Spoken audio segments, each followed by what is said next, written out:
Since the dawn of civilization, the forces of nature and the whims of gods held sway over humanity. But 2,500 years ago, humankind experienced a profound transformation. Suddenly, there were new possibilities. This is a time when rationality overrode superstition and belief. This is an ethic which does not rely on the gods. The world is now explained in terms of natural forces. We're now responsible for our own destiny.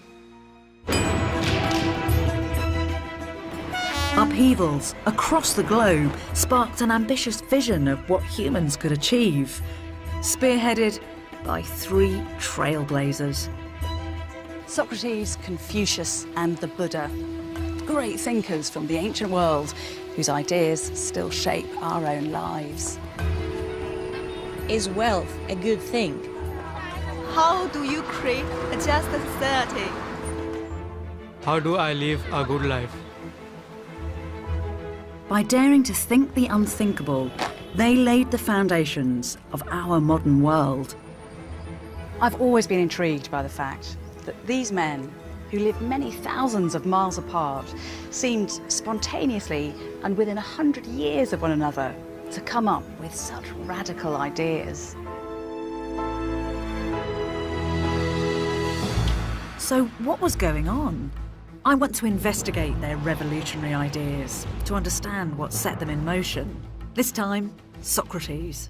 It's so thrilling, imagining those big new ideas could possibly be enacted there. He was the soldier whose bravery in battle was matched by the inflammatory courage of his ideas. Socrates encouraged his fellow citizens to rationally examine every aspect of their lives. Does the person who possesses knowledge in the big way know everything? You don't know? I don't know. I give up. I give up. I'm going to inhabit his world, to examine how his subversive philosophy challenged superstitious belief that had reigned for millennia, and to discover how his search for truth led to his downfall.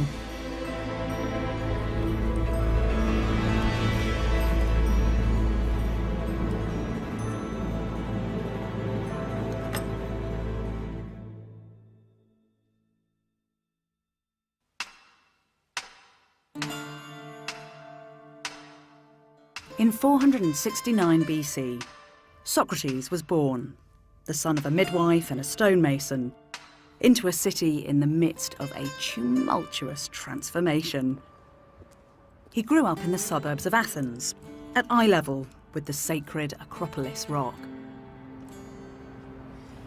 But young Socrates wouldn't have looked out over the elegant lines of the Parthenon temple, that exquisite symbol of Western civilization that still stands proud today. Instead, he'd have woken every morning to a horror: the blackened and burnt-out remains of buildings brutalized by war.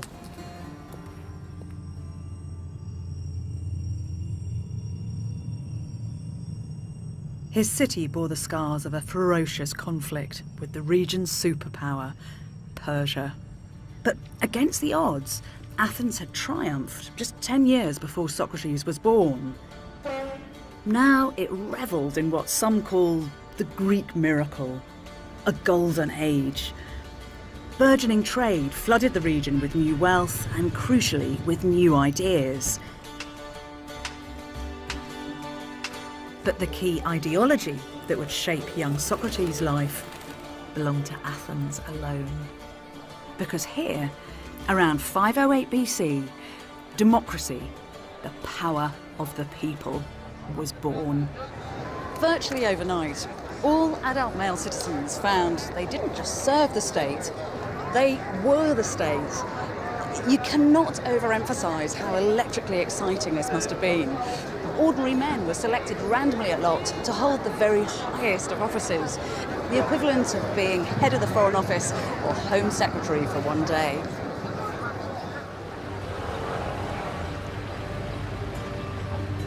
Socrates wouldn't only witness a city being rebuilt, but the ethical hazards of a new social experiment. As he was growing up, democracy too was finding its feet. Ordinary Athenians now had the potential to determine their own future, but their fate was still very firmly in the hands of the gods. Gods, demigods and spirits were believed to be everywhere, influencing people's everyday lives. If I'd been looking out over Athens during Socrates' lifetime, then this scene would have been thick with smoke and the smell of sacrifice would be heavy in the air as Athenians frantically rushed around trying to keep their gods on side. All 2,000 of them. This pantheon of gods gave people a sense of their place in the universe. But in these exciting times, a few were daring to question religious convention. As a teenager, Socrates sought them out in one of Athens' most edgy and marginal districts, Kerameikos. For 600 years, this had been Athens' main burial ground. Come Socrates' day, and it had evolved into a kind of cosmopolitan suburb of sin. Travelling salesmen plied their wares here, along with prostitutes who offered what were euphemistically known as middle-of-the-day marriages. Many young Athenians didn't need to work. There was one slave to every 2 free citizens. So Socrates had the free time to come here and listen in on theories carried in on the trade routes. He encountered thinkers from the Eastern Mediterranean whose ideas had, for over a century, confronted traditional explanations of the cosmos.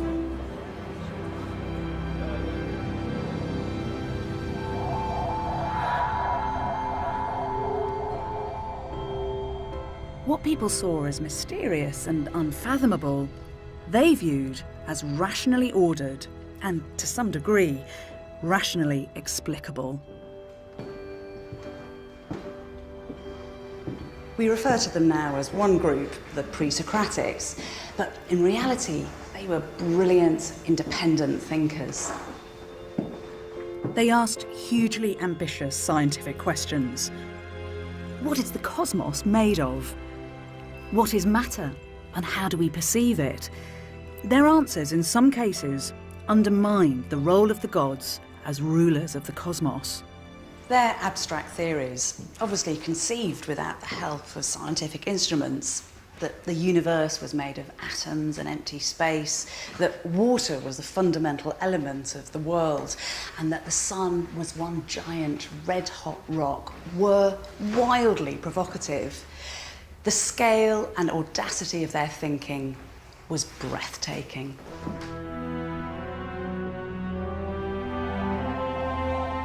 The pre-Socratics not only struck at the core of traditional belief, but their use of reason opened up a new way to look at the entirety of human experience, an approach eagerly taken up by the young Socrates.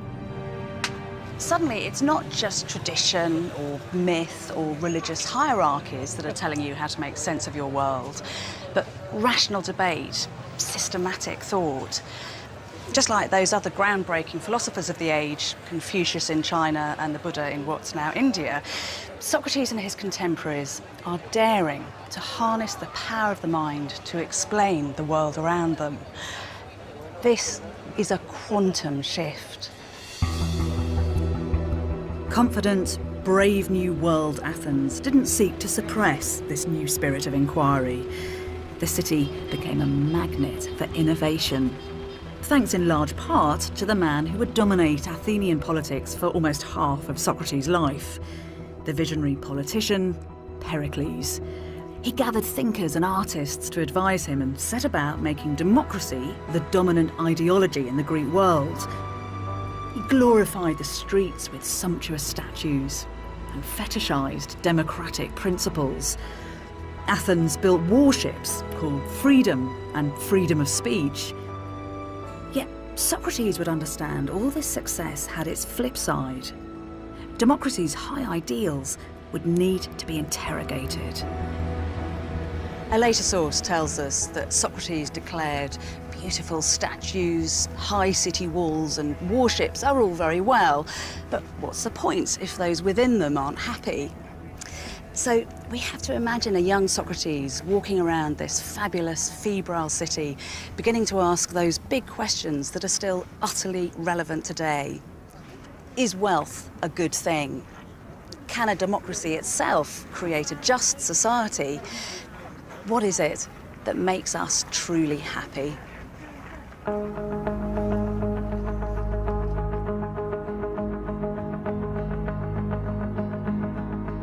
Democracy had opened a Pandora's box of new dilemmas and contradictions.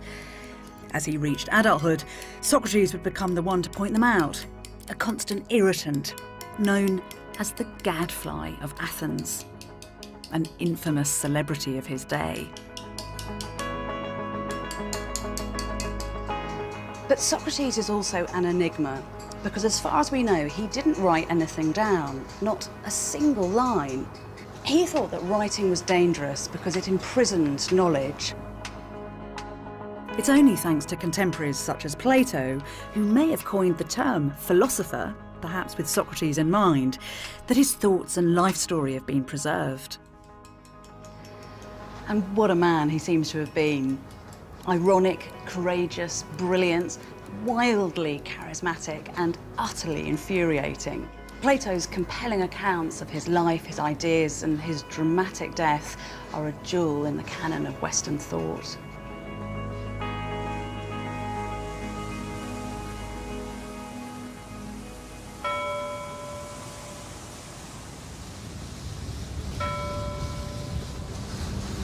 When we think of the ancient Greek philosophers, we often visualise them as they've been portrayed in Renaissance works of art.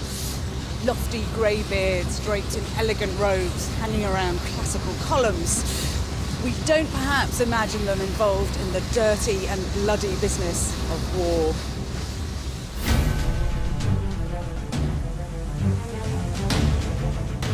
Athens' appetite for territorial expansion seems to have been sharpened by the collective will of democratic voters. Socrates, like all male Athenian citizens, was expected to fight. He was in his late 30s when he was sent here to Potidæa to help take control of this strategic city in northern Greece. It's from this time of war we get sharper textual details of Socrates' life. The man himself starts to come into focus. His vision, his physical courage, his eccentricities, and a man with something momentous on his mind. The fighting was fierce, and for 3 years the town was besieged. In desperation, locals turned to cannibalism. Yet, in amongst all these horrors and the pity of war, somehow Socrates found stillness.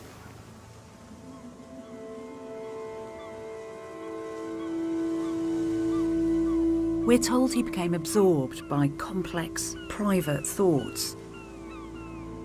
In the depths of winter, wearing just a threadbare cloak and with bare feet, he stood for 24 hours at a stretch, stock still, lost in his own mind. Unlike the pre-Socratic thinkers, Socrates came to believe that understanding the cosmos was an esoteric diversion from something far more important. Studying the secrets of the stars was all very well, but human affairs had far greater urgency. So Socrates did something truly groundbreaking. He turned rational thought inward to solve the mortal dilemmas we all face. He threw all his energies into resolving the fundamental questions of human existence. What kind of a life should we lead? What sort of people do we want to be? He's the first individual in the West to put ethics at the very heart of his philosophy.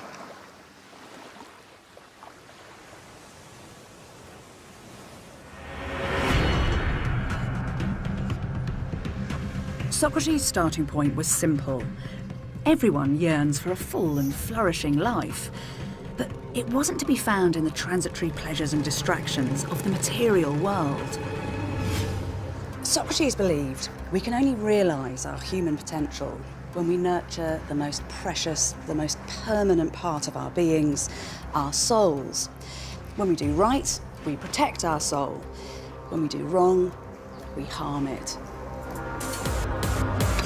Knowing right from wrong was fundamental to every aspect of life. And in 5th century Athens, the issue was acute. As many as 4,000 legal cases were heard each year.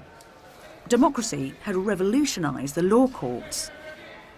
Now, any male citizen, from aristocrats right down to fishmongers, could be a judge for the day. We're told Socrates found such amateur governance troubling. If those sitting in judgment weren't qualified to understand the difference between right and wrong, then they could convict an innocent person. They'd be punishing someone who didn't deserve to be hurt. But in Socrates' view, the innocent person would only suffer physically. It's the jurors who would be harming themselves much more. By unknowingly doing wrong, they would inflict terrible, lasting damage to their own souls. In order to protect Athenians, Socrates needed to teach them. The only evil is ignorance, he said. But Socrates faced a problem. The Greeks did have an ethical framework of sorts, but it wasn't either clear or consistent. The destiny of all Greeks was in the hands of the gods. They were venerated, even though their personal lives were pretty short on moral guidance. Capricious and vengeful, they fought with each other, they slept with one another's wives, they abducted mortals. And appropriately, the gods didn't seem that interested in human morality either. Living a good life didn't guarantee favour with the gods. Respecting their power and offering the most expensive and bloodiest sacrifice was a much safer bet. Greeks did, however, believe there were 5 virtues: justice, temperance, courage, piety and wisdom. But in practice, these virtues were slippery, shifting ideals. What was considered just or pious for an aristocratic man wasn't necessarily the same for a slave woman. In Socrates' experience, traditional moral thinking, the kind taught by elders and priests and epic poets, just didn't stand up to scrutiny. His philosophy became a search for more robust, universal definitions. Socrates thought that all the virtues were interlinked. They couldn't be separated. He thought of them as one thing, something he called knowledge of the human good. For him, virtue is knowledge of the human good. He says that this knowledge of the human good is going to, in some sense, save your life. This is really strong language. But is that an abstract idea, or is this something that can play out in people's day-to-day lives? Oh no, absolutely. Knowledge of the human good is what enables us to make the right practical decisions in our daily lives. But it's going to look different in different contexts. For instance, if you're on a battlefield, it will manifest itself as courage. If you're sacrificing in a temple, it will look like piety. And it's through those decisions and actions that we are enabled to take care of our souls, our most precious possession, on which all our happiness depends. But that means that people have real agency, because it seems to be that he's saying it's not down to the gods to make the world a better place, it's down to us. Absolutely. Socrates is saying you don't have to depend on the whims and the caprices of the gods. It's really about individual empowerment and responsibility. And furthermore, whereas he inherited a tradition which said there was one kind of virtue for a man, another for a woman, one for, a well-born person, another for a slave, he's saying no, it's about knowledge of the human good in a universal sense. It's available to everybody. Cicero later says of him, he brings philosophy down from the heavens and into people's homes and into people's individual homes. This really is a very radical moment in Western thought. Exciting and empowering, but also dangerous. Indeed, because even though Socrates himself was personally very religious, as far as we know, very pious, this is socially threatening, it's threatening traditional religion, and of course these messages are disturbing to a lot of people. Socrates didn't deny the existence of the gods, but his emphasis on the capacity of humans to shape their own destiny could be seen as challenging their traditional roles. Fortunately, the sacrificial fires to the gods, which had burnt for centuries, were now lit in a city that also prized freedom of expression. Initially, Socrates' unorthodox ideas were tolerated. But then, in 431 BC, the good times looked set to end. The violence of Potidæa escalated into all-out conflict. The pitiless Peloponnesian War between Athens and its nemesis, the city-state of Sparta. Here at the National Archaeological Museum, funerary urns depict the heartbreaking suffering and loss experienced by the Athenians. With Spartan hordes ravaging the countryside around Athens, Pericles ordered every citizen from the surrounding area to come inside the city walls. It was a fatal strategy. A new kind of terror was unleashed from within. Athens became one giant refugee camp. With the population hemmed in together, a deadly disease spread like wildfire. The symptoms were ghastly. Sweats, fevers, a suppurating rash and a racking cough. At a conservative estimate, at least 1/3 of the population was wiped out. Angry and frustrated, Athenians turned on their poster boy and removed Pericles from office. Eventually, he died. It's believed of the plague himself. A thriving Athens had been robust enough to deal with the searching questions of Socrates. Now, with confidence ebbing away, tolerance was threatened. Yet, energised by the same sense of crisis and danger which motivated the philosophies of Confucius and the Buddha, Socrates seems to have flourished. By now in his 40s, and surrounded by war, death and disease, his search took on a new intensity. How do we decide what is good? Is wealth a good thing? What makes us truly happy? In Athens, Socrates wasn't the only one discussing big ideas with its embattled citizens. The sophists were cocksure, showy educators, masters in the art of persuasive argument. They acted as speech makers in legal trials, entertaining huge crowds in stadiums. Socrates was sceptical, to say the least. Like the sophists, he challenged orthodox thought, but he also passionately believed that philosophy should have a higher purpose. Clever ideas and persuasive arguments just weren't enough. To the sophists, smart words were currency. They sold their services to the highest bidder. But Socrates refused to be paid, preferring handouts from friends. That's not to say he didn't enjoy worldly pleasures. He drank and made love, but barefoot and unwashed, he stood out in materially minded Athens.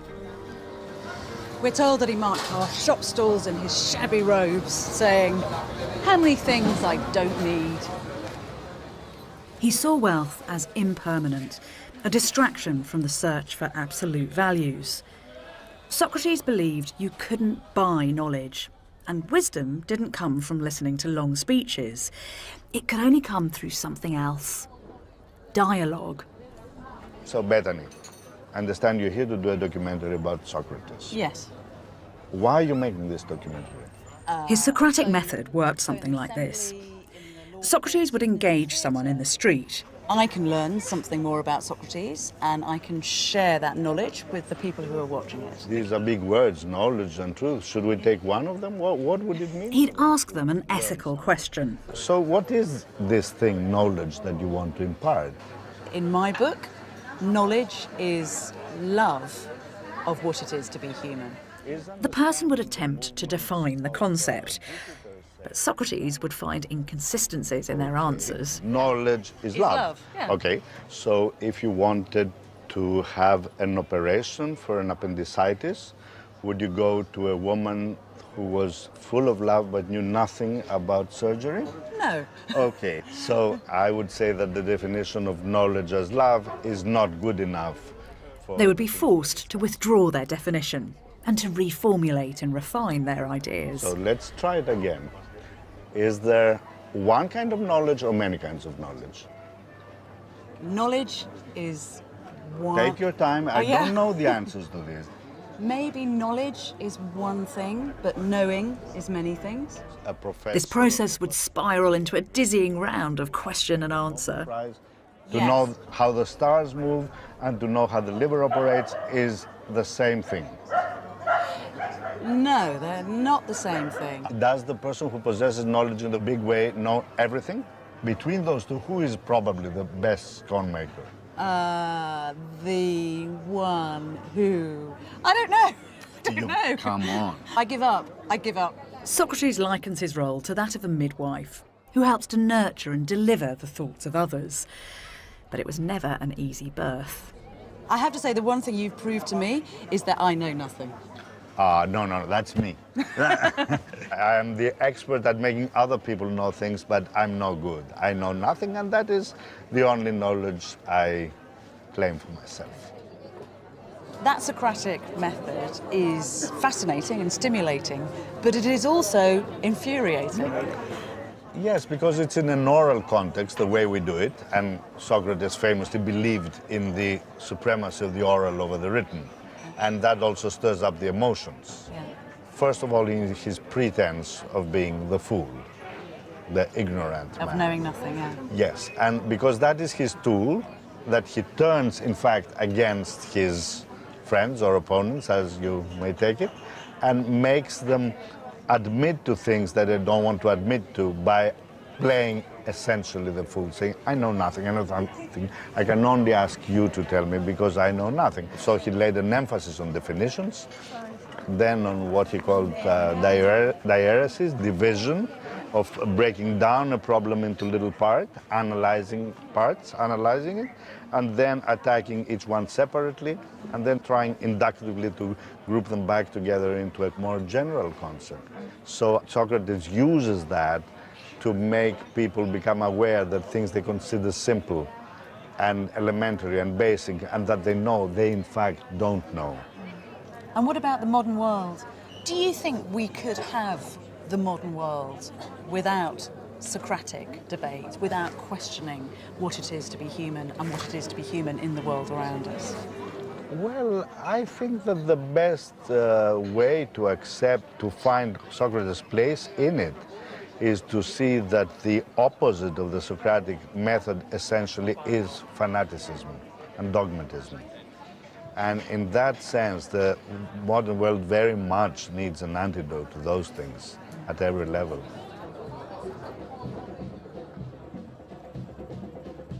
The Socratic method was cathartic.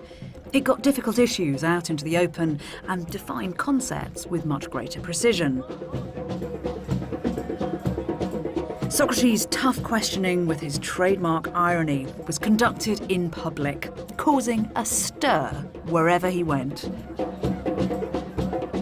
He was inviting everyone to seek knowledge of the human good, to identify fundamental truths. But people could only do this for themselves by constantly interrogating their actions and most deeply held beliefs. The unexamined life, Socrates said, is not worth living.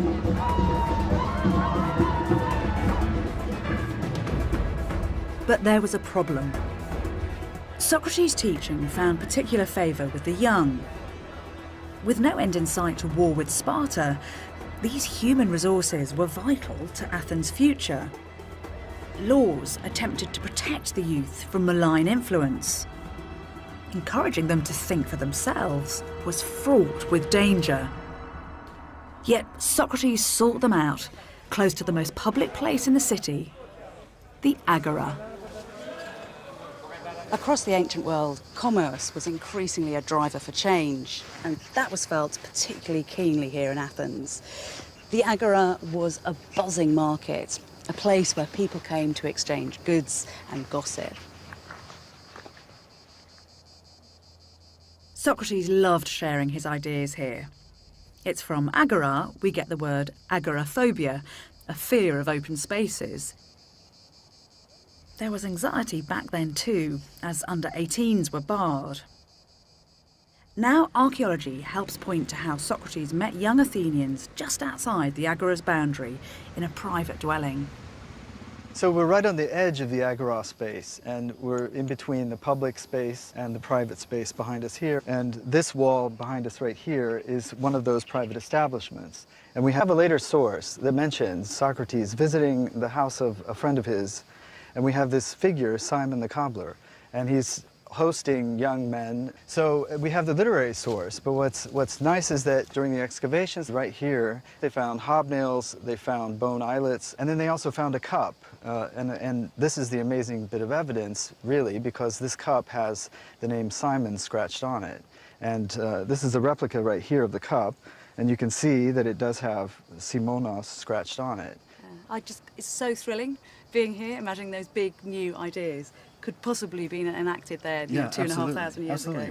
We can say that Socrates was walking around this space, and he was probably hanging out right here in order to discuss things that might otherwise be something that might get him in trouble. I mean, it's a dangerous situation, that, potentially. So you've got this magnetic personality having these rumbustious conversations with young men and encouraging them to think for themselves. That's exactly right. This is the place where we're supposed to have freedom of thought and freedom of expression and so on in this democratic idea. But this is a place where you have to respect the gods, and you have to respect your elders, and you have to respect the laws of the city. He's questioning the gods, he's questioning the laws, so he's really putting it to the test and forcing these young guys to see things in a different way, and the city didn't really like that. Socrates was storing up trouble, especially as some of his devotees were confident young aristocrats, the city's future leaders.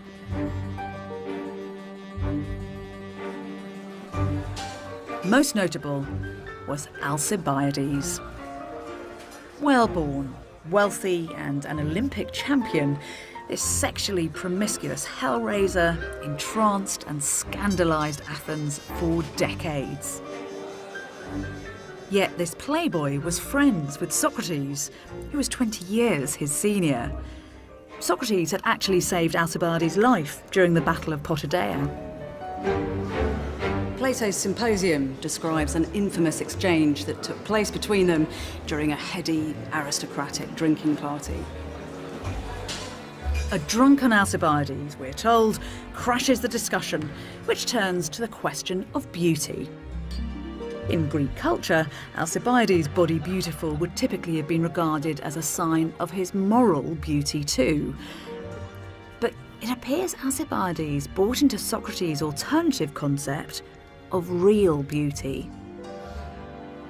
Socrates, he says, might be ugly on the outside, but he has an inner beauty that by far outshines any physical beauty, and that he, Alcibiades, loves Socrates because he is the wisest man and therefore the most beautiful.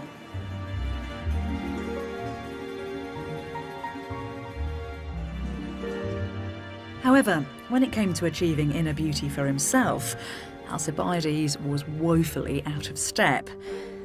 He thought his good looks could help him, but his cocky plan to seduce Socrates was rebuffed. You're plotting to get real beauty in exchange for its appearance, Socrates said. That would be gold for bronze.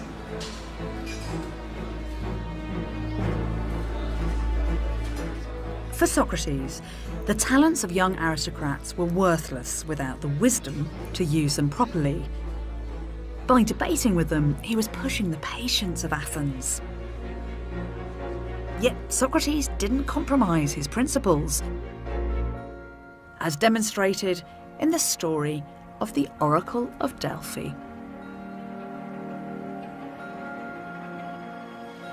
We're told that a friend of Socrates called Chaerephon, a rather impetuous individual from all accounts, came on pilgrimage here to this sacred site.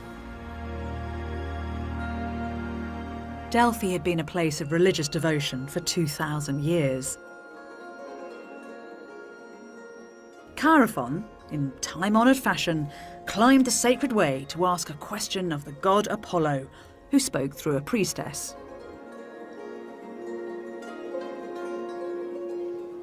When he finally reached the oracle, he asked, "Is there any man wiser than Socrates?" And the answer came back, no.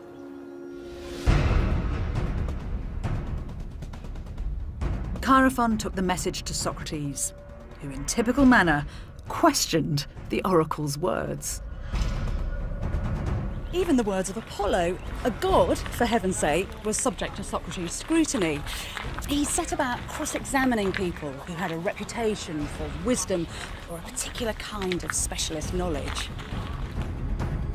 After questioning public officials, poets and craftsmen, he discovered that they all lacked the wisdom they claimed. Eventually, Socrates concluded that the oracle was indeed right. He was the wisest of men, but only because, as he put it, I don't pretend to know what I don't know.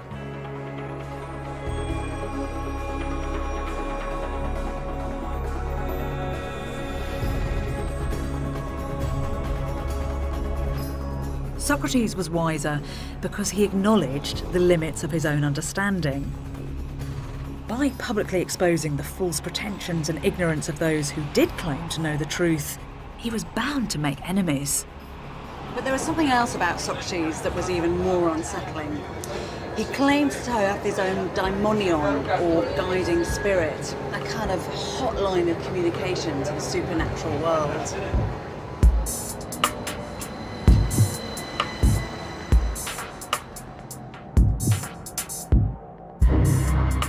This daimonion spoke to him during trance-like episodes. It warned him from making wrong decisions. On one occasion, it advised against entering public politics. Socrates' followers would have been in awe of this uniquely personal divine calling, but the average Athenian would have been confused and deeply disturbed by it. Don't forget, this is a time and place where ritual, devotion and belief all take place out in public as part of a shared experience. Not only that, but Greek folk culture imagined the world to be infused with spirits, not all of them good.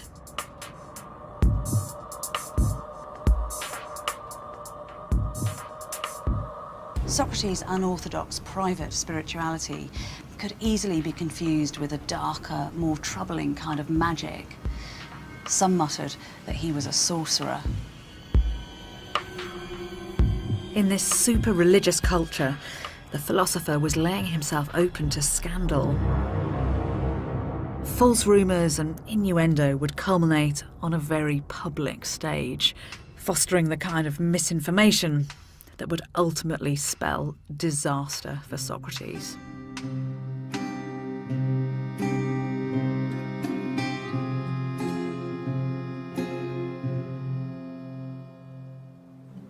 Picture Socrates bustling up here to the Theatre of Dionysus in spring 423 BC, buying some snacks to munch during the show, chickpeas, figs, nuts, settling down to watch the drama. He's here to watch a new comedy called Clouds by the young buck of Athenian theatre, Aristophanes, only 22 and eager to make his mark. By now a big character in the city, Socrates is considered fair game, and he's parodied pretty mercilessly. He's portrayed as a ludicrous figure, the head of a ridiculous school called the Think Shop. What's that? Up in the air, in a basket. That's Socrates. Oh, Socrates! Socrates! Could you please tell me what you're doing up there? Walking on air. Circumcogitating the sun. Socrates' character was merged with other intellectuals who were arousing popular suspicion. The devious sophists, who undermined society by making the weak argument defeat the stronger, and the pre-Socratics, who in some cases displaced the preeminence of the gods with their science. We're told that Socrates actually came to the theatre to watch Aristophanes' Clouds. What could it have felt like to see himself portrayed in that way? I think he must have been amused. There's this anecdote of Socrates actually standing up in the seats of the theatre so that those who didn't know him knew who he was and what he looked like as his character was being ridiculed on stage. So I think Socrates was detached from all these standard norms of society, and I think it's possible that he might have enjoyed that. Yeah. On the face of it, this is all very amusing, but do you think that Socrates should be worried by the way that Aristophanes is choosing to portray him? In hindsight, I think he should have been worried. The core of democracy, the principle of democracy is that the citizens be educated. If you don't have educated citizens, democracy does not work. The theater was a major tool for educating the Athenian citizens, and the memory of that portrayal would have remained for decades to come, as a whole generation of Athenians would have been exposed to it. It's the ancient equivalent of trial by media. It is, in 5th century Athens, yeah. He's going to strike me again. Of course. Using the unjust logic, I'm convinced I can prove the necessity for it. If you do, you can take yourself off to the bottomless pit. You and your newfangled logic, and Socrates too.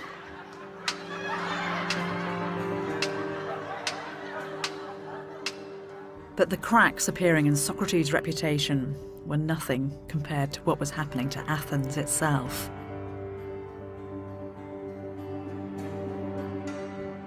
As the war with Sparta dragged on, people questioned the success of the democratic experiment. At the heart of the uncertainty was Socrates' close friend Alcibiades. He'd been chosen to lead an expedition against Sicily in 415 BC, the largest in Athens' military history.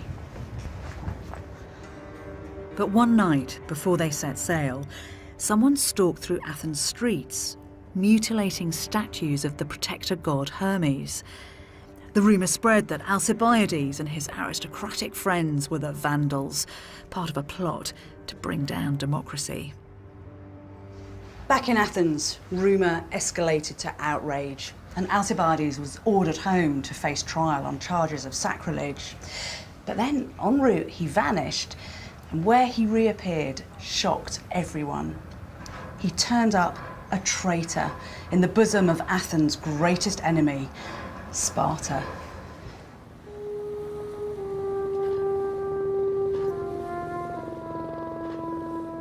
Alcibiades' damaging defection exacerbated the anxieties of a God-fearing public. They needed a scapegoat, and Socrates was tainted by association. But he seems unconcerned, doggedly pursuing the knowledge of right from wrong above all else. So when the philosopher unexpectedly entered public life in his 60s, he was on a collision course with Athens.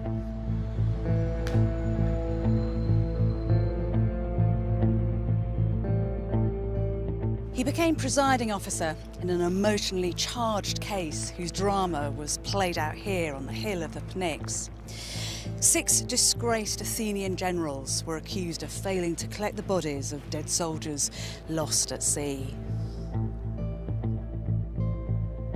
The public called for the generals to be tried together, in breach of Athenian law.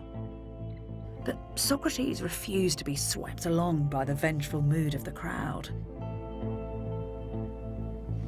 Even though threatened with indictment for treason, Socrates refused to budge. He wanted no part in this kangaroo court. As the sun set, there was stalemate, and then the next morning, Socrates was off the case. Later that day, The generals were all tried here together at the Pnyx, condemned and then executed.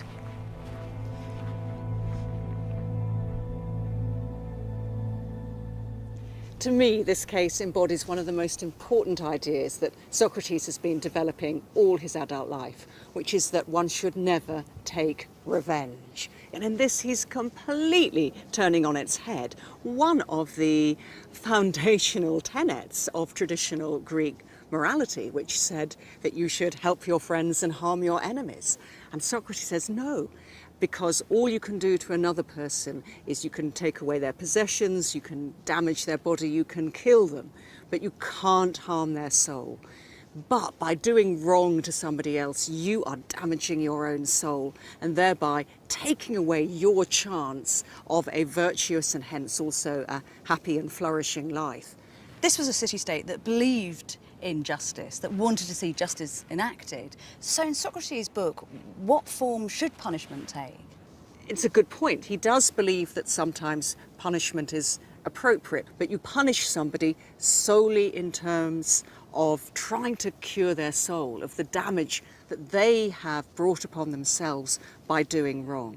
So punishment is there to cure and purify a damaged soul. I mean, even today, those still feel like quite progressive ideas. Absolutely. I mean, we're barely catching up with these ideas. Even now, we still have debates. What is the purpose of punishment? Is it to kind of retribution, or is it some kind of reform? Now, Socrates is absolutely clear. The purpose of punishment is to reform.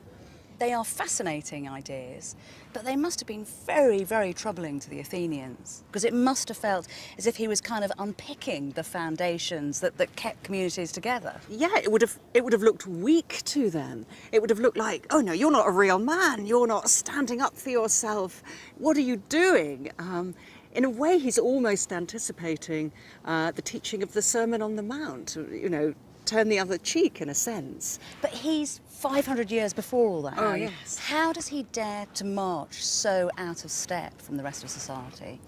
Because I think he absolutely believes that nobody else can harm his soul, but if he takes part in the illegal actions that he was invited to take part in, then he will be absolutely damaging his own soul and taking away his chance of a happy and flourishing life. In the name of wisdom and truth, Socrates was prepared to stick his head dangerously high above the parapet. Interestingly, it's a quality that he shares with both Confucius and the Buddha. For all three philosophers, personal comfort and personal security came a poor second to principle. And in the case of Socrates, having the courage of his convictions would prove to be a matter of life or death.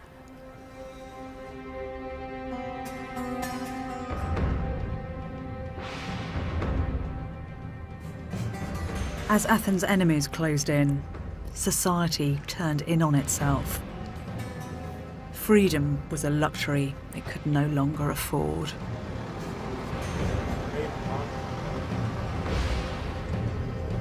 Finally, the Spartans brought Athens to her knees. They tore down her city walls and installed a junta of 30 hand-picked oligarchs. Death squads roamed the streets and thousands of Democrats were disappeared, forced into exile or executed. Even though a counter-revolution restored democracy just 8 months later, it was a deeply compromised democracy, riven with suspicion and recrimination. In this poisonous atmosphere, Athens finally decided to deal with its troublesome gadfly.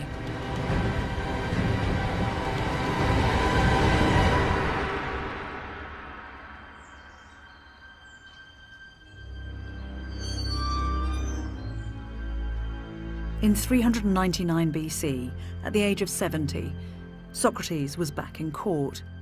This time, he was on trial. The accusations against him were read out here in the Agora, close to this oath stone. The first charge was impiety, denying the gods and introducing new ones. The second, that he'd corrupted the young. Both could carry the heaviest penalty: execution.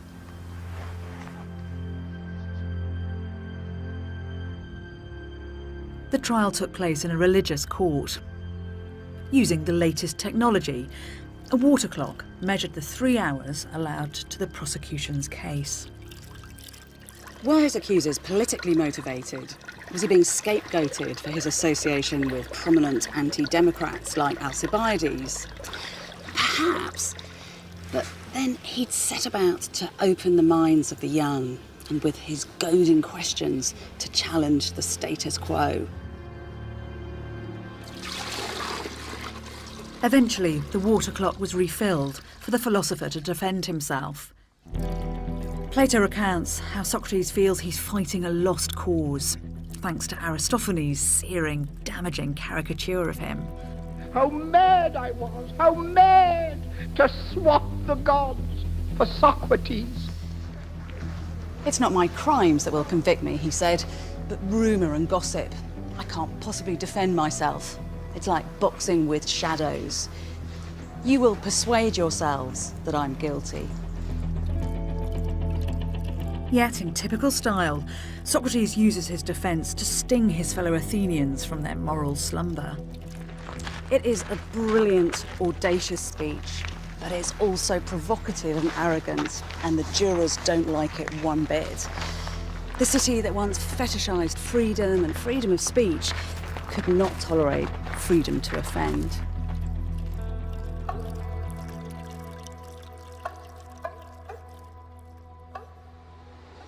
Socrates was judged by at least 500 men, chosen at random and recruited from all over the traumatised city-state.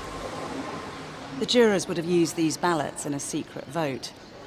A solid stem for acquittal, a hollow for condemnation.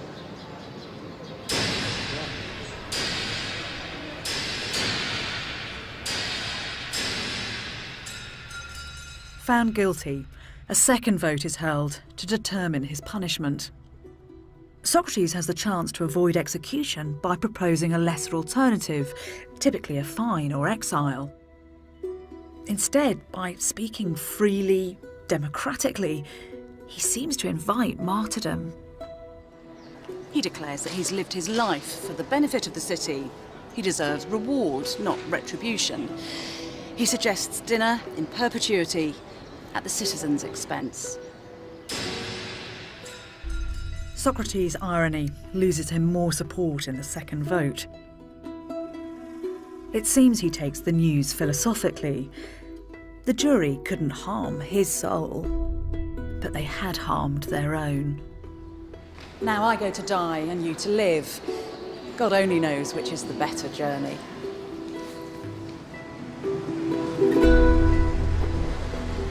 Socrates didn't fear what he didn't know, including death. The man the oracle proclaimed to be the wisest was now on death row for putting his own philosophy into practice.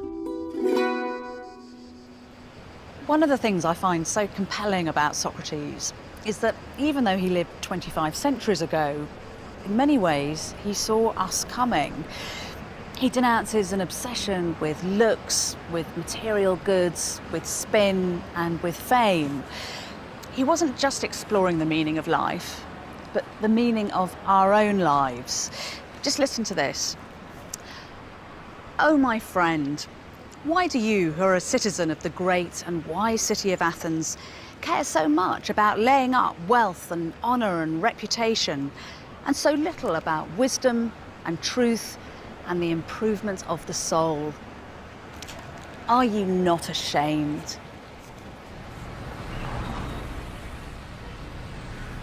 Socrates would have to wait a month for his execution, a sentence intended to silence him.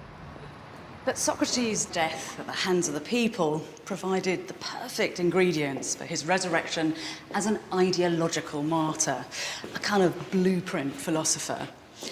And ironically, what secured his legacy was the very thing that he disregarded throughout his life: the written word. His supporters wrote detailed accounts of his extraordinary life, immortalising his ideas and his spirit. Through their words, his game-changing, history-making voice endures. Still asking those probing, universal questions, which even today are at the heart of our value systems. What makes us good? What is justice? How can we be happy? Socrates was the inspiration for Plato and Aristotle, two giants of philosophy whose ideas would shape Western and Eastern civilization up until today. Following Socrates' death, Plato abandoned his political ambitions in disgust and set up his academy, which would continue as a centre of learning for close on 1,000 years.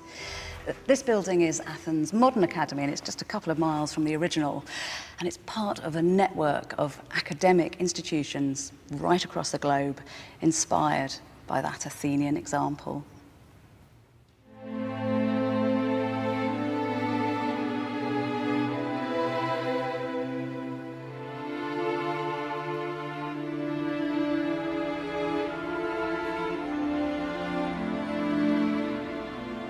On the day of Socrates' execution, his distraught friends and family came here to the Agora. The place where Socrates had once walked freely was now his cage. But he is serene. Calmly, he lifts the lethal little cup of hemlock poison and drinks.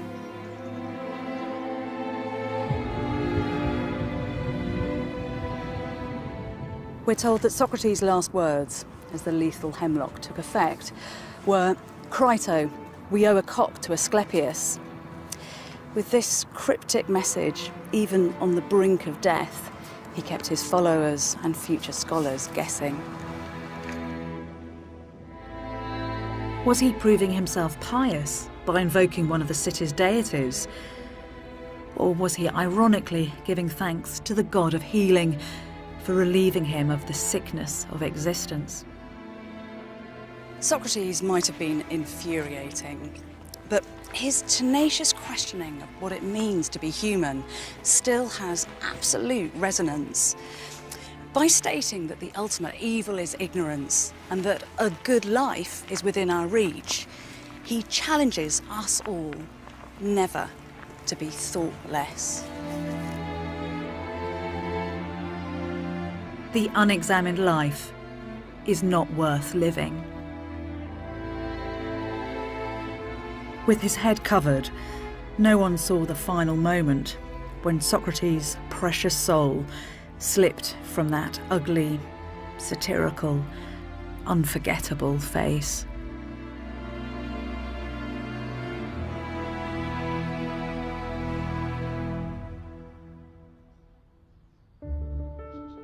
If the mind of Socrates has made you think, then explore further with the Open University. To discover how great minds have influenced our thinking today, follow the address on the screen and then the links to the Open University. Next time, I investigate the gentleman philosopher Confucius.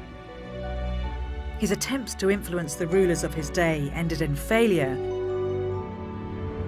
Yet his vision of harmonious society inspired by the sage kings of the past would eventually shape one of the world's greatest civilizations.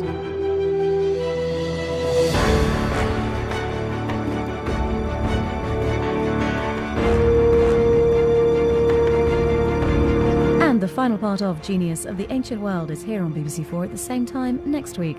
Coming up this evening, we're exploring a city beneath the waves in Pavlopetri in just a moment. And then Bethany's back in an hour as we're dredging up the evidence for Atlantis at 11. Stay with us.